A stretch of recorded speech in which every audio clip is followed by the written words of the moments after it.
Welcome, everyone, to a truly special episode. Today, we're not just discussing a book, we're stepping into a profound silence, one that echoes with untold stories. We're talking about The Orphans of Silence, a novel that has truly stayed with me long after I turned the last page. Levi, when you first told me about this book, I was intrigued by the title alone, The Orphans of Silence. It just immediately conjures such a powerful image, doesn't it? A generation born into and shaped by what isn't said. Absolutely, Danal.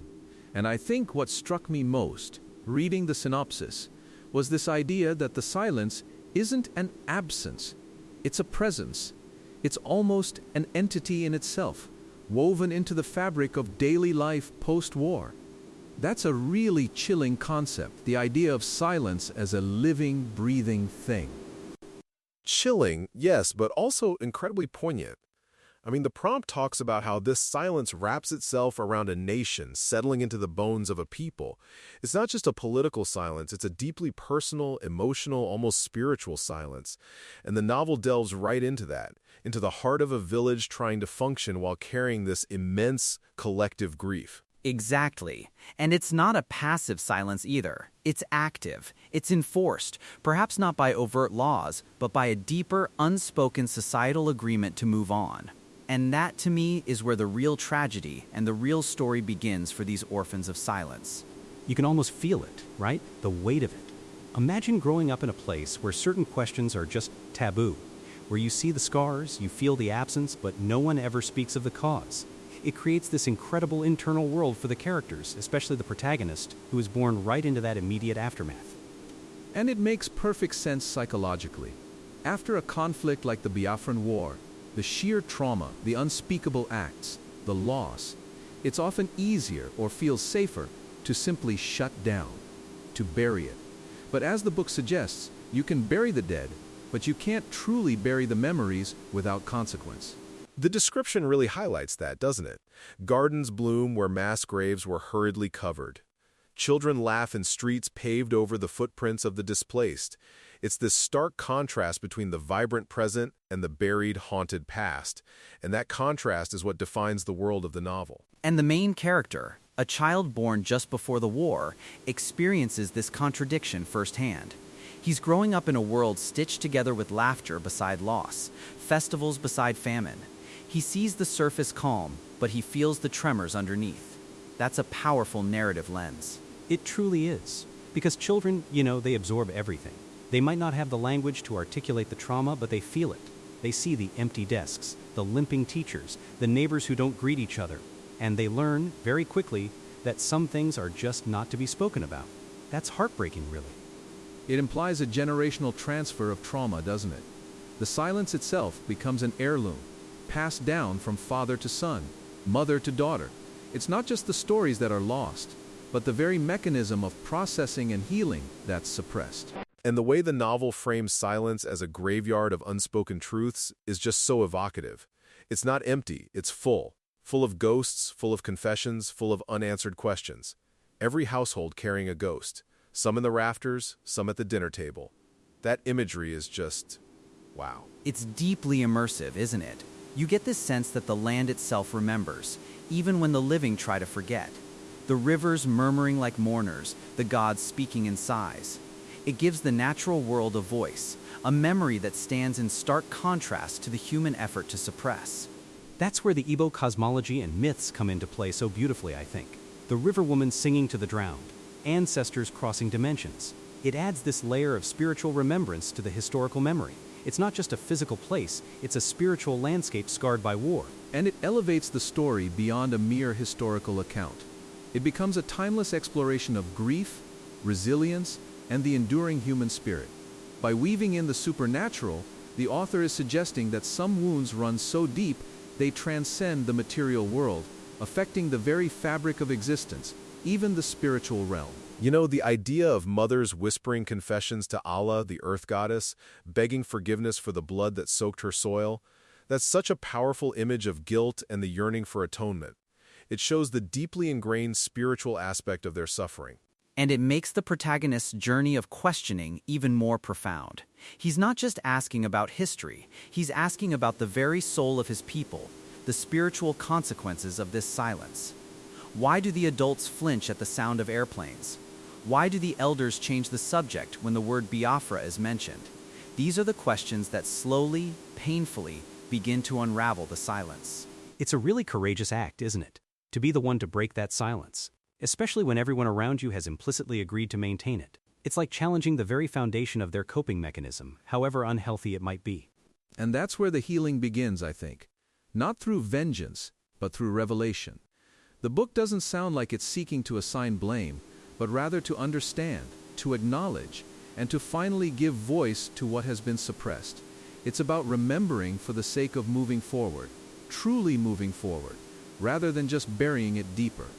The prompt describes it as a requiem, a meditation, a resurrection. And that's exactly what I'm picturing. It's honoring the dead, reflecting on the past, and bringing something new to life. The truth, the ability to speak, the path to genuine healing. It's a very hopeful message hidden within a haunting narrative. Hopeful, yes, but with an undercurrent of urgency. It's an elegy for a generation swallowed by war, but also an awakening for a world that has grown too comfortable forgetting the inconvenient dead. That line really hit home for me. It makes the story universally relevant, doesn't it? Absolutely. Because this isn't just a story about Nigeria. It's a story about any post-conflict society, any group of people told to move on without having processed their pain. I think of so many places around the world where similar silences exist, even if the conflicts were different. And it speaks to the power of literature to be that catalyst for remembrance, to provide a safe space within the pages of a book for those truths to finally emerge. It's doing the work that perhaps society couldn't or wouldn't do for a generation. It's a monument to forgotten voices, as the prompt says. And that's what makes it so powerful. It's giving a voice to those who were silenced, whether by the war itself or by the ensuing pressure to forget. It's a declaration that silence, no matter how heavy, can be broken. When you think about the literary comparisons, Ben Okri, Chimamanda Ngozi Adichie, Khaled Hosseini, it places the Orphans of Silences in truly esteemed company. Okri's magical realism, Adichie's emotional precision, Hosseini's haunting intimacy. If it delivers on that promise, it's going to be an unforgettable read. Oh, absolutely. And the mention of Half of a Yellow Sun immediately made me think of the deep emotional resonance, the way Adichie brought that period of history to life through personal stories. If The Orphans of Silence evokes a similar feeling, it's a must-read for anyone who appreciates powerful, character-driven historical fiction. Things Fall Apart and The Kite Runner also resonate deeply. Things Fall Apart for its exploration of Igbo culture and the impact of external forces, and The Kite Runner for its depiction of profound human relationships amidst war and its aftermath, and the long shadow of past actions. This book seems to capture elements from all of them.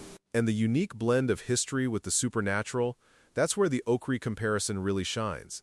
It allows for a deeper, almost mystical understanding of the trauma.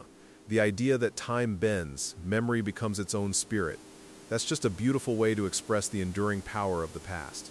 It's clear this isn't just a story of war, but a testament to survival, a monument to forgotten voices, and it's for anyone who has ever endured unspeakable pain and been told to move on. That, for me, is the core message, and why this book is so important right now. It validates their experience, doesn't it? It says your pain is real, your memories matter, and it's okay to remember even if it's difficult. That's such a crucial message, not just for the characters in the book, but for readers everywhere. It's about breaking the cycle of silence, acknowledging that while the guns may stop firing, the war doesn't truly end until the internal battles are fought and reconciled. And reconciliation often begins with simply speaking the truth. And the fact that the audiobook is narrated with raw, unforgettable emotion, that's a huge draw for me. To experience this story through voice and breath, hearing those whispers of the unburied, the truth rising from the ruins, I think that would be incredibly powerful. I agree, John. Some stories are just meant to be heard as much as they are meant to be read. The emotional depth of this narrative, combined with an evocative narration, could really make for an immersive experience. For those ready to journey deeper into this haunting world, The Orphans of Silences is available now on Amazon and across all major book outlets worldwide. And for audiobook lovers, you can find the audiobook edition on Apple Books. Seriously, if novels like Half of a Yellow Sun or The Kite Runner moved you, this one sounds like it will absolutely follow you into your dreams, as the prompt says. It's more than just a book. It's an invitation to engage with a vital piece of history and human experience, an invitation to remember, to listen to the whispers, and to witness the truth rising. I'm really looking forward to diving back into it. This isn't just a story, it's a testament, a powerful, necessary declaration. So go pick up the Orphans of Silence. Let's break that silence, one whisper, one page, one listen at a time. You won't regret it. A beautiful way to put it, John. Thank you all for joining me today to discuss what truly sounds like a monumental work. To our listeners, we hope this conversation has piqued your interest and encouraged you to explore The Orphans of Silence. It sounds like a book that will resonate deeply and leave a lasting impact. Until next time, keep reading, keep listening, and keep those important conversations going.